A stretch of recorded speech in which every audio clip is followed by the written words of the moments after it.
que Ele vai estar ministrando aos nossos corações nessa noite. Vou passar a oportunidade para Ele, em nome de Jesus.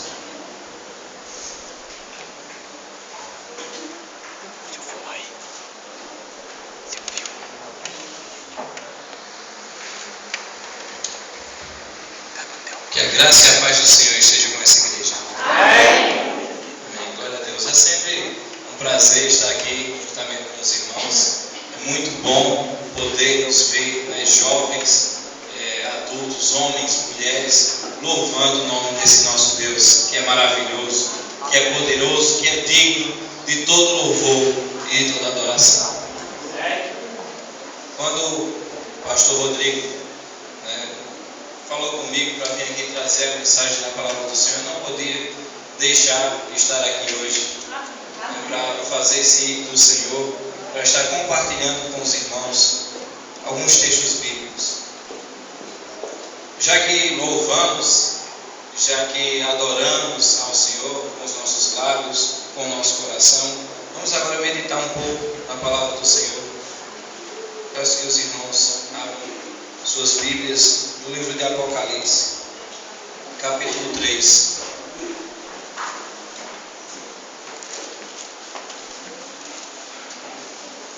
Muito bom rever os irmãos, rever algumas pessoas que aqui estão, que já participaram conosco lá na Igreja de Desterro de algumas vigílias.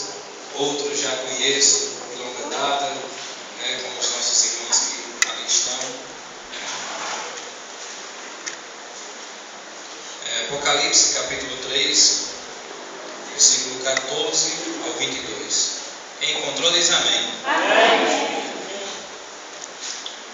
E diz assim a palavra do Senhor: ao anjo da igreja em Laodiceia escreve: estas coisas diz o Amém, a testemunha fiel e verdadeira, o princípio da criação de Deus. Conheço as tuas obras, que nem és frio nem quente. Quem dera fosses frio ou quente. Assim, porque és morno e nem és quente nem frio, estou a ponto de vomitar-te da minha boca. Pois dizes, estou rico e abastado, e não preciso de coisa alguma, e nem sabes que tu és infeliz, sim, miserável, pobre, cego e nu. Aconselho-te que de mim compres ouro refinado pelo fogo, para te enriqueceres, vestiduras brancas para te vestires, a fim de que não seja manifesta a vergonha da tua nudez, e colírio para ungires os olhos, a fim de que vejas. Versículo 19: eu repreendo e disciplino a quantos amo, sê pois zeloso e arrepende-te. Eis que estou à porta e bato. Se alguém ouvir a minha voz e abrir a porta, entrarei em sua casa, cearei com ele e ele comigo. Ao vencedor dar-lhe-ei sentar-se comigo no meu trono, assim como também eu venci e me sentei com meu Pai no seu trono. Quem tem ouvidos, ouça o que o Espírito diz às igrejas. Oremos. Senhor, nosso Deus e Pai, maravilhoso é o teu nome e exaltado seja por toda a terra. Glorioso Deus, aplica, Senhor, esta palavra em nossos corações. Em nome do teu Filho amado Jesus. Amém. Irmãos, apesar de estarmos em dezembro, podem se sentar, irmãos. Apesar de estarmos em dezembro, das decorações natalinas que podemos observar, seria propício falar do nascimento de Cristo, seria propício falar da sua vinda como homem à terra, mas Deus colocou no meu coração esse texto. O texto de Apocalipse, um texto muito duro para aquela igreja ouvir. Foi uma mensagem muito dura para uma igreja receber. Uma igreja que achava-se estar perfeita, achava-se estar abastada, estar feliz. E esse texto que nós lemos, ele decorre de uma sequência de cartas que o próprio Jesus Cristo coloca no coração do seu servo João para escrever para as 7 igrejas.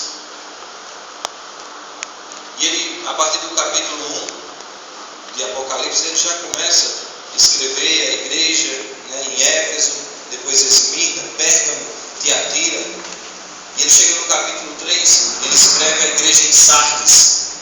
E ele diz a essa igreja: eu te conheço as tuas obras, tem nome de quem vive, mas está morto. Porém, há entre vocês aqueles que me buscam, aqueles que não se desviaram, e os quais andarão de branco comigo no reino dos céus. Para a igreja em Filadélfia, ele elogia aquela igreja, porque ele também diz: conheço as tuas obras, e eis que ponho diante de ti uma porta aberta, a qual ninguém pode fechar. Uma porta aberta para aquela igreja, porque eles tinham sido fiéis a Deus. E por último, a 7ª e última igreja que João escreve a carta, foi o próprio Jesus quem mandou, como eu disse, porque no versículo 14 nós lemos ele dizendo: ao anjo da igreja em Laodiceia escreve: estas coisas diz o Amém, a testemunha fiel e verdadeira, o princípio da criação de Deus, o próprio Jesus Cristo. E essa igreja, ela é muito famosa, e ela é muito belo você ler esse texto, porque ela não era uma igreja comum, não era qualquer igreja. Ela é uma igreja totalmente diferenciada das outras 6 que você pode ler no livro de Apocalipse. E ela tem algumas peculiaridades. Nesse texto, Jesus usa o contexto daquela época para dar uma lição naquela igreja, para chamar a atenção daquela igreja do que eles precisavam fazer para se tornar uma igreja santa, para se tornar uma igreja irrepreensível, uma igreja do agrado de Deus. E ele diz que conhece as obras, nem és quente, nem és frio, por isso estou a ponto de vomitar-te da minha boca. Diz o texto. Laodiceia é uma cidade da Ásia Menor. Vou contextualizar aqui a igreja, né? Laodiceia é uma cidade da Ásia Menor. Ela ficava entre 2 cidades, Colossos e Herápolis. Colossos era uma cidade muito conhecida da época por ter águas nos rios, águas geladas, águas frias, que eram usadas para a medicina da época. Pessoas iam até a cidade de Colossos para fazer um tratamento, tomar banho naquelas águas, né, para beber daquela água com fins medicinais. E Herápolis também, que era uma cidade próxima, cerca de 16 quilômetros de Laodiceia, era uma cidade muito conhecida por suas águas termais, águas quentes, que também eram usadas para fins medicinais. As pessoas iam até lá para tomar banho nas águas, descansar naquelas águas, relaxar o seu corpo. E aquelas águas eram boas. Mas as águas que chegavam até Laodiceia eram trazidas por tubulações, por encanações, como as de hoje. Podemos ver, né, que aquelas tubulações grandes de concreto. E as águas de Herápolis eram trazidas até a cidade de Laodiceia. Águas quentes. Só que quando elas chegavam na cidade de Laodiceia, essas águas, elas já estavam mornas, devido ao caminho que a água percorria, e chegava morna essa água até a cidade de Laodiceia. E todo mundo, a água não servia para nada. Todo mundo que bebia da água sentia ânsia de vômito.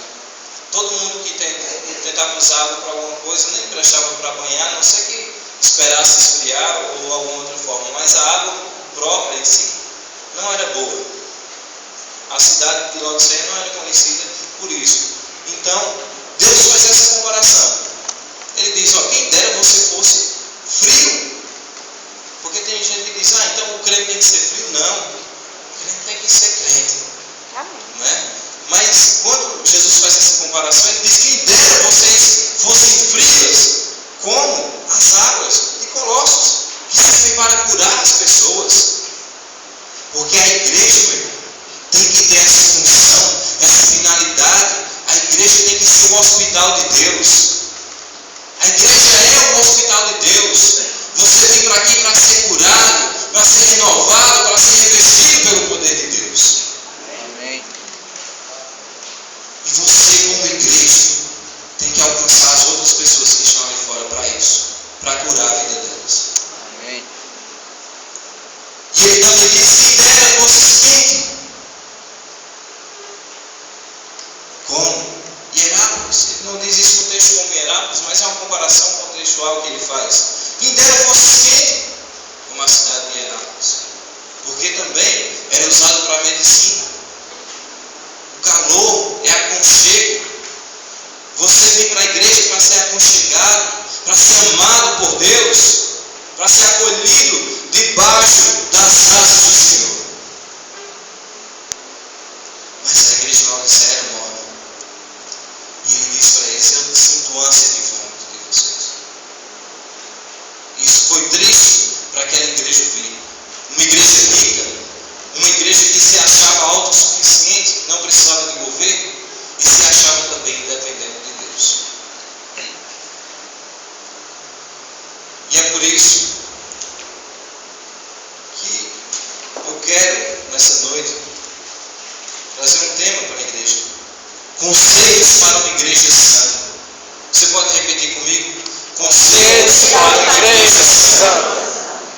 Foi o que Jesus fez com aquela igreja. Jesus não abandonou a igreja porque Jesus não abandonou o seu povo. Jesus não aniquilou o povo daquela igreja porque ele não faz isso. Jesus é misericordioso, é amor, ele é compaixão. E ele deu uma segunda chance para aquela igreja. Ele deu 3 conselhos bem simples àquela igreja. Que estão no versículo 18. Se vocês puderem dar uma olhada. O versículo 18 diz: aconselho-te que de mim compres ouro refinado pelo fogo para que te enriqueças, vestiduras brancas para te vestires, a fim de que não seja manifesta a vergonha da tua nudez, colírio para ungir os olhos, a fim de que vejas. Ele deu esses 3 conselhos. Eles teriam que fazer 3 coisas simples. Só que no versículo 17, ele diz que aquela igreja dizia assim: eu sou rico e abastado, e não preciso de coisa alguma, e nem sabes tu que és infeliz, nu, pobre e cego. Falando ainda do contexto daquela cidade, Laodiceia era o maior centro bancário da Ásia Menor. Laodiceia, Hierápolis e Colossos formavam o maior centro bancário da Ásia Menor. Então eles eram ricos, eram abastados. Laodiceia também era famosa por produzir uma lã negra, que fazia roupas de linho de lã negra, roupas chiques, roupas festivais, que eram caras. Só era fabricado lá essa lã.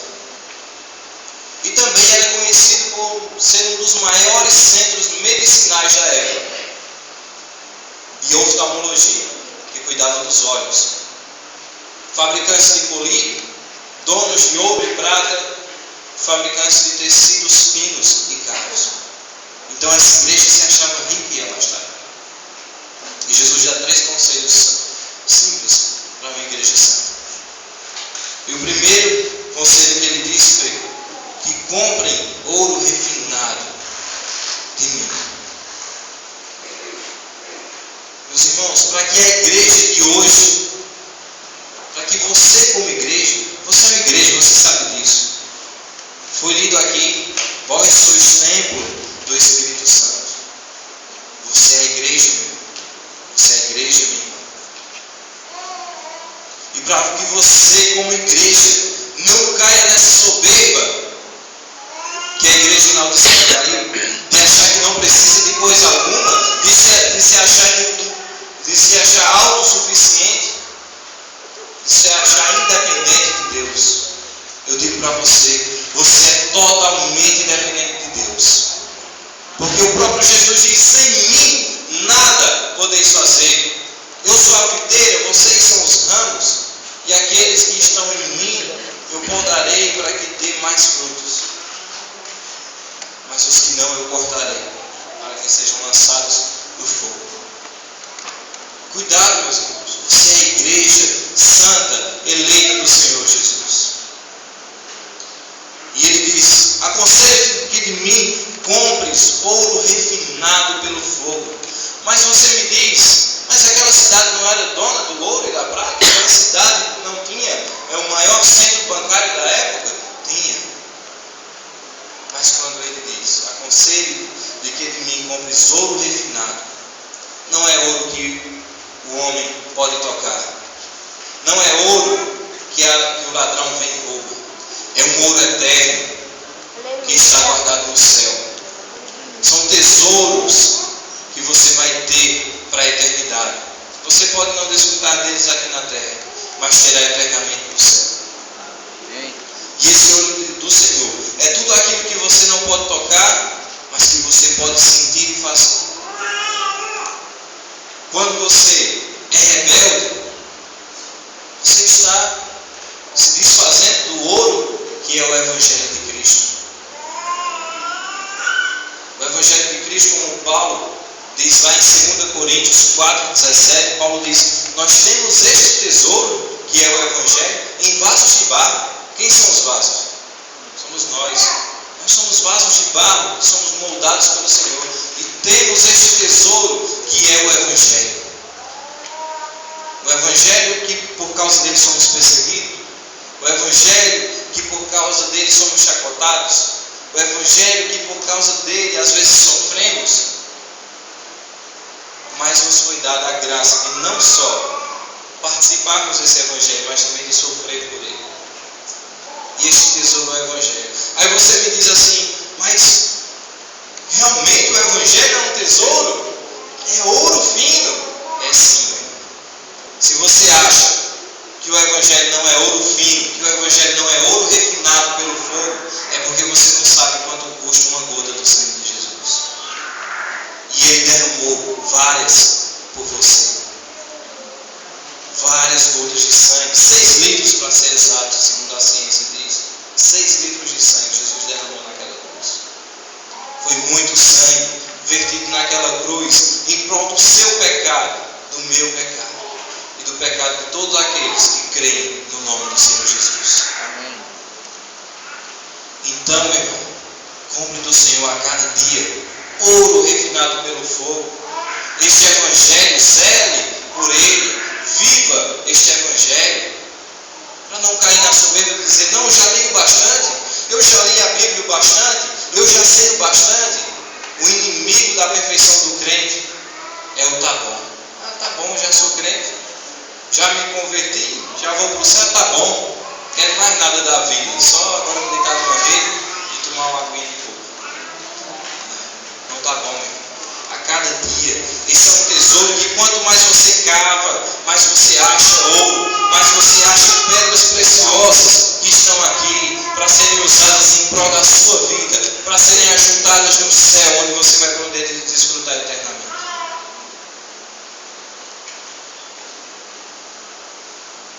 O tesouro do Senhor, que é o seu Evangelho, ele causa uma ação, ele tem que causar uma ação na vida do homem. Porque quando ele causa esta ação na nossa vida, causa uma reação em Deus. Toda ação humana causa uma reação divina. Então, se você busca, se você cava este tesouro, se você procura aprender mais deste tesouro que é o Evangelho de Jesus, que vai além das suas expectativas, que esse tesouro que vai além do que você pensa e pode imaginar, que vai além do que você possa pedir ou do que você possa pensar, quando você cava este tesouro, você tem uma ação. E qual é esta ação? Você se decide, você diz: não, eu quero e eu preciso viver em prol desse Evangelho, para este Deus que me resgatou. Isso causa uma reação em Deus. Deus diz: todo aquele que crê em mim será salvo. Todo aquele que palavras terá a vida eterna. Todo aquele que crê no nome do Senhor será salvo. Por quê? Por conta da sua ação causa uma reação de Deus. Mas também como essa igreja fez, que esqueceu desse tesouro eterno e se apegou a tesouros materiais, também causa uma reação de Deus. Sabe qual foi essa reação? Ele diz: eu estou a ponto de vomitar da minha boca. Estou enjoado de vocês. Misericórdia, irmãos. Nem pense nisso, nem chegue a pensar um dia Deus olhar para você e dizer: estou enjoado de você. Isso é duro, é triste. Não queira isso para a sua vida.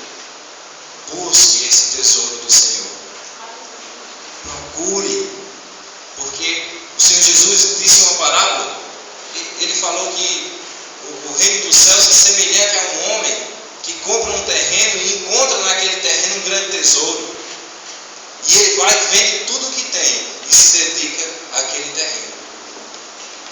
Jesus também diz que o reino dos céus é semelhante a um comprador de pérolas, que vai a comprar pérolas e a juntar tesouros, mas que quando ele acha a pérola que brilha, que é linda, ele vende todas as outras e fica com aquela. Então, meu irmão, o reino de Deus é isso. O ouro do Senhor é isso. Ele é tão atraente, ele é tão interessante que você não quer mais nada da vida. Você quer viver este evangelho. Você não quer mais saber do pecado, porque todo aquele que peca, você que conhece esse tesouro, você sabe que todo que comete o pecado é escravo do pecado. E o escravo, Jesus diz, não permanece para sempre na casa. O filho, porém, permanece para sempre na casa.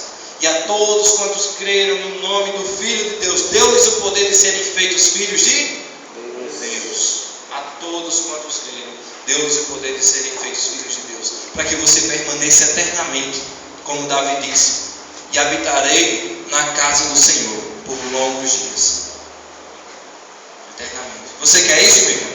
Amém. Você quer isso, minha irmã? Amém. Busque, compre esse tesouro do Senhor. Aí você diz: como é que eu compro esse tesouro então? Quanto custa? Não custa nada. É de graça.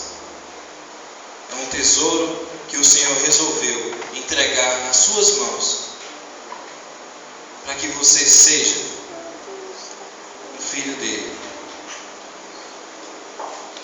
E em segundo lugar, o segundo conselho, para que aquela igreja pudesse se tornar santa, Jesus diz, está aqui ainda no versículo 18, ele diz: primeiro, aconselho-te que de mim compres ouro refinado pelo fogo, para te enriqueceres, vestiduras brancas para te vestires. Em todo o contexto bíblico, vestiduras brancas é sinal de pureza, é sinal de libertação, é sinal de você estar sem manchas de pecado. Como eu falei, aquela cidade produzia linhos finos, lã negra, produzia vários tipos de roupas festivais e tecidos, mas as vestiduras deles estavam manchadas pelo pecado. E como é triste quando a igreja do Senhor, que sou eu, que é você, se mancha com o pecado. Deixe manchar as suas vestes, porque estes não entrarão no reino dos céus. A palavra do Senhor diz que todos aqueles que estarão diante do trono do Deus Altíssimo no grande dia estarão com as vestiduras limpas e brancas. Que vestiduras brancas são essas? Só com o Senhor Jesus para limpar as manchas das nossas vestes. Isaías 59:2 diz: o vosso pecado faz separação entre vós e o vosso Deus. As vossas iniquidades impedem que as vossas orações sejam atendidas por Ele. Então, meu irmão, quando você está em pecado, quando você comete pecado contra o Senhor, Ele não ouve a sua oração. Quando você decide viver uma vida de pecado, quando você se desfaz das suas vestiduras brancas, eu não digo das várias tentações que vem durante o dia, durante o mês, durante o ano, porque o Senhor promete, como foi cantado aqui, Ele é o nosso advogado fiel. Ele diz: se pecares, tem um advogado no céu, que é o Senhor Jesus. Amém. Pode purificar e limpar de todo o pecado. Mas quando o homem decide se afastar totalmente de Deus, que perde as suas vestiduras brancas, ele está destituído de Deus. Ele está distante do Senhor. Ele está distante do reino dos céus. E Deus não escuta a oração dele. E isso é triste. Imagine você clamar, você precisar de ajuda e ninguém te ouvir. Imagine você clamar: Senhor, Senhor, Senhor, e Ele está de costas viradas para você. Eu sei que você não quer isso, meu irmão. Eu sei que você quer ouvir resposta de Deus. Eu sei que você quer ouvir o Senhor dizendo: meu filho, eis-me aqui para te ouvir. É isso que você quer. Então mantenha as suas vestes brancas, meu irmão. Essas vestes que você recebeu naquele glorioso dia em que você disse assim: Jesus, me recebe, porque eu quero que a partir de hoje o Senhor seja o meu Salvador. A partir desse dia que você vestiu suas vestiduras brancas, você se tornou uma nova criatura, uma nova pessoa, como diz a palavra do nosso Deus. Então não manche as suas vestes por qualquer coisa, meu irmão, porque o mundo está aí, oferece coisa demais, coisa bonita demais o mundo oferece. Mas uma coisa porque é bonita não quer dizer que é boa. Uma coisa que traz uma alegria passageira não traz alegria eterna. O mundo está aí com suas bebedices, com suas glutonarias, com seus vícios, para te oferecer. Sabe, o diabo está aí, ao seu derredor, porque ao seu redor tem um anjo. Mas infelizmente ao nosso derredor Satanás está dizendo: para que você está indo na igreja? Para que você sai da sua casa em pleno domingo para ir para a igreja? É isso que Satanás está dizendo no seu ouvido. Querendo que você desista, querendo que você saia dessa caminhada, querendo levar você para o mundo, oferecendo grandes coisas. Você poderia estar agora ali se divertindo, prefere estar na igreja ouvindo um livro por mais de 2.000 anos. Aí é quando você olha para ele e diz: olha, Satanás, nem só de pão viverá o homem. Amém. Olha, somente ao Senhor teu Deus adorarás e darás culto. Amém. Glória a Deus. E a recompensa que o nosso Deus oferece para aqueles que o seguem é maior do que qualquer coisa que esse mundo, esse universo possa oferecer. Aleluia. A recompensa eterna, porque ele diz: ao vencedor dar-lhe-ei a sentar-se comigo no trono. Ser fiel até a morte e receberás a coroa da vida. Ele promete te exaltar, meu. Mas tenha paciência. Espere pela vinda do nosso Mestre. Fique firme, com paciência. Seja longânimo. Demonstre os seus frutos do Espírito. Seja longânimo, paciente. E espere a vinda de Cristo. Não desista da casa do Senhor. Não desista do reino de Deus por qualquer coisa. E em terceiro lugar, mas não menos importante, Jesus dá um conselho que para eles parecia bobo. Ele diz, ainda versículo 18, vamos ler o versículo 18 todo: aconselho que de mim compres ouro refinado pelo fogo para te enriqueceres, vestiduras brancas para te vestires, a fim de que não seja manifesta a vergonha da tua nudez, e colírio para os olhos, para que vejas. Como eu falei, aquela igreja desconhecia praticamente o que era ter um problema de visão, porque os melhores médicos da Ásia estavam naquela cidade, os melhores oftalmologistas, os melhores remédios para a visão estavam ali. Mas aquela igreja estava cega. É um contraste triste. A igreja não desfrutava da visão de Deus. A igreja estava presa na sua cadeia, no seu mundo inferior, e não conseguia enxergar. E o Senhor diz: aconselho de que de mim compres colírio para os olhos, a fim de que vejam. primeiro lugar, o colírio espiritual, ele serve para você enxergar Cristo. Não como um homem que a ciência diz que veio há 2000 e poucos anos atrás e falou como um profeta qualquer e falou como se fosse um grande homem, sábio. Não, mas olhar para Cristo, como o nome dele diz, como nosso Salvador. Olhar para Ele como o detentor da redenção.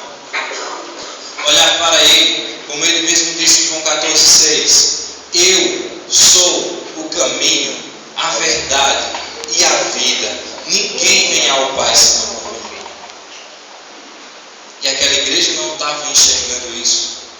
Mas você, meu irmão, precisa enxergar isso. Jesus como o caminho, não como um caminho, Jesus como o caminho, para que você permaneça firme, para que você daqui a 1 ano ou 2 anos não esteja voltando para as velhas práticas, para que você daqui a 2 ou 3 anos não esteja indo procurar centros espíritas, para que você permaneça firme, porque só este caminho, chamado Jesus Cristo, leva para a salvação. Aleluia. Não há 2 nem 3 caminhos, apenas um. Por isso ele disse: Eu sou o caminho. E ele diz: Eu sou a verdade. Para que você não saia procurando por aí meias verdades, para que você não saia lendo e assistindo coisas que distorcem a palavra de Deus e tenha isso para você como verdade, porque ele diz: Eu sou a verdade. E para que você entenda que só ele é a vida. E não é uma vida qualquer, uma vida que a gente nasce e depois de 80 ou depois de 100 anos morre. Não, é uma vida que quando começa ela não tem fim. Amém. É uma aliança. Por isso, Jesus Cristo diz: faça uma aliança com vocês, porque ela não tem fim.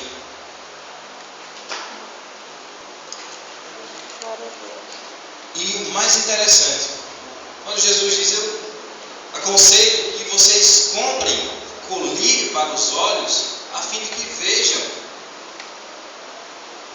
enxergar Cristo, enxergar o que mais? Que aquela igreja não estava enxergando. Aquela igreja se achava autossuficiente. Eles precisavam enxergar as pessoas que estão lá fora, precisando de Jesus, precisando ouvir a palavra de conforto, a palavra da salvação viva e eficaz. E isso é sua tarefa, meu.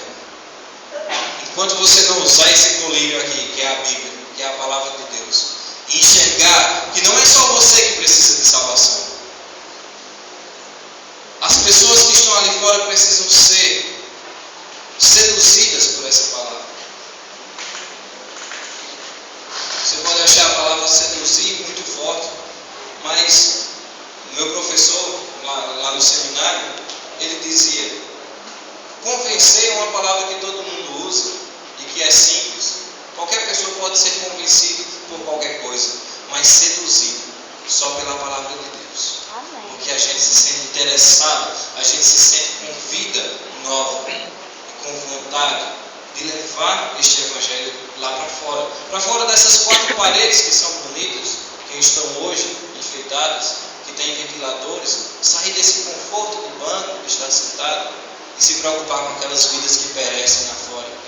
Se preocupar com as vidas que precisam de Cristo, com aquelas pessoas que estão aí sem saber quem é Jesus, ou até sabem, mas não ligam, não se importam. Jesus foi misericordioso com você, não foi, meu irmão? Seja misericordioso com os que estão ali fora. Amém. E eu quero agora terminar de ler o texto para fazer as considerações finais. Já eu passo a palavra de volta para o nosso amado irmão. Versículo 19, ele diz: Eu repreendo e disciplino a quantos amo. Sê, pois, zeloso e arrepende-te. Olha que ainda há tempo. Sê, pois, zeloso e arrepende-te. Eis que estou à porta e bato. Se alguém ouvir a minha voz e abrir a porta, entrarei em sua casa, cearei com ele e ele comigo. E ao vencedor, dar-lhe-ei sentar-se comigo no meu trono, assim como também eu venci e me sentei com meu Pai no seu trono. Quem tem ouvidos ouça o que o Espírito diz às igrejas. O Senhor, meu irmão, quando disciplina você, é para o seu bem. É porque Ele te ama, meu irmão, e Ele não quer ver você nesse mundo perdido. Por isso não reclame quando vier a tribulação. Diga, Senhor, obrigado pela oportunidade de poder sofrer pelo Teu Evangelho. O Senhor, quando te repreende, não é porque Ele quer o seu mal, não é porque Ele quer ver o seu fim. Ele quer ver você mais forte. Ele quer ver você mais empenhado na casa de Deus. Porque, olha só que recompensa maravilhosa. Porque aquela igreja, ele diz, eis que estou à porta e bato. A gente muitas vezes usa esse versículo para evangelizar, né? A gente chega na casa da pessoa e diz, Jesus diz, eis que estou à porta e bato. Se alguém abrir a porta, eu entrarei e cearei com ele. Mas Jesus disse esse versículo para a igreja. Jesus estava do lado de fora para a igreja. Não deixe Jesus ali. Deixe ele aqui. No começo. Antes do pastor, antes dos líderes da igreja, vem Jesus. Vocês quem tem que manter isso assim. Ele diz, eis que estou à porta e bato. Eu quero entrar e ceiar com você. Sabe o que é isso? Jesus quer ter comunhão com você, meu irmão. Jesus quer ter comunhão com você, meu irmão. Ele diz, eu quero entrar na sua casa. Ele não quer só entrar para fazer uma visita. Ele quer entrar lá para jantar com você, para tomar café com você, para jejuar no momento do jejum, para estar lá quando você estiver orando. Ele quer fazer parte totalmente e integralmente da sua vida. E você, como igreja, precisa entender isso. Porque olha que recompensa maravilhosa, como eu disse. Ao vencedor dar-lhe-ei a sentar-se comigo no meu trono, assim como também eu venci e me sentei com meu Pai no seu trono. Você quer vencer, meu irmão? Amém. Tem uma recompensa para você. Seja fiel, seja firme, forte, não se abale com as coisas do mundo. E se tem alguém aqui nessa noite que ainda não entregou a vida para o Senhor Jesus, que ainda está distante do Senhor, eu digo para você, há tempo. Jesus ele diz aqui, eu repreendo aqueles que eu amo. Arrepende-te. Há tempo ainda para você que ainda não se arrependeu. Arrependa-se enquanto há tempo. Busque a Deus enquanto há tempo. Que chegará a hora em que buscarão e não encontrarão. Essa é a mensagem que gostei de deixar para a igreja. E meus irmãos, com base no texto de Apocalipse 3, você nunca mais vai esquecer esse texto. Apocalipse 3, versículo 14 ao 22. Nós vimos o tema, conselhos para uma igreja santa. Santa é separado desse mundo para Deus. Viu? Conselhos para uma igreja santa. Comprar ouro refinado de Deus. Riquezas não mundanas, não carnais. Não é pecado você comprar seu carro, sua casa, não. Mas não coloque isso acima de Deus. Riquezas espirituais, coloque isso na sua frente, porque as riquezas espirituais são eternas. Vimos, comprar vestes brancas. Mantenha a sua veste limpa, sua veste espiritual. Estou falando dessa roupa que a gente veste por cima para ficar bonito para vir para a igreja, não. Estou falando daquela roupa que a gente fica bonito diante de Deus. Aquela que quando a gente ora, Ele nos vê bonitos diante dele. E colírio para os olhos, para que vejas. Veja, meu irmão, o sofrimento dos outros. Veja Cristo como seu Senhor, como seu Salvador, como aquele Rei dos Reis, a quem você precisa ser um soldado e um servo fiel. Amém? Amém. Agradeço a oportunidade, sempre que precisar de mim para trazer a mensagem do Senhor, para tocar, como já vim aqui outras vezes, né? Louvar o Senhor. Estou à disposição da amada igreja. Já deixo meu abraço ao pastor Rodrigo, meus irmãos que encontraram ele, digam, o irmão Eduardo, lá da Presserema do Esteio, deixou aquele abraço para o amado pastor, ao anjo dessa igreja. Né? Amém. Quero agradecer a rica oportunidade em nome de Jesus. Amém.